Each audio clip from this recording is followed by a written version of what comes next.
Berita selanjutnya, Badan Intelijen Negara Daerah Lampung gelar vaksinasi COVID-19 di Lampung Tengah. BIN atau Badan Intelijen Negara Daerah Lampung menggelar vaksinasi COVID-19 tahap kedua di Lampung Tengah pada Selasa 9 November 2021. Sebanyak 11.000 dosis diberikan kepada masyarakat.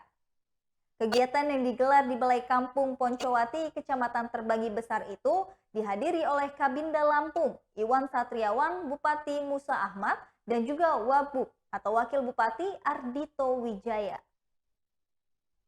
Iwan Satriawan mengatakan, vaksinasi massal tersebut merupakan instruksi dari Presiden Joko Widodo. Kegiatan ini, vaksinasi massal, merupakan instruksi Presiden Republik Indonesia Joko Widodo dalam rangka membantu pemerintah daerah mempercepat vaksin kepada masyarakat, kata Iwan Satriawan. Iwan menambahkan, sasaran vaksinasi COVID-19 yakni pelajar dan juga masyarakat umum. Dalam praktiknya, lanjut Iwan, pihaknya juga memberlakukan jemput bola alias door to door. Vaksinasi ini juga tidak hanya dipusatkan di satu tempat, tetapi langsung bisa dirasakan masyarakat di rumahnya masing-masing dengan mengusung tema vaksin door to door. Bupati Musa Ahmad dalam kesempatan itu mengucapkan terima kasih kepada BIN daerah Lampung yang telah menggelar vaksinasi di Jurai Siwo. Untuk vaksinasi ini, pemerintah Kabupaten Lampung Tengah memberikan tenaga vaksinator.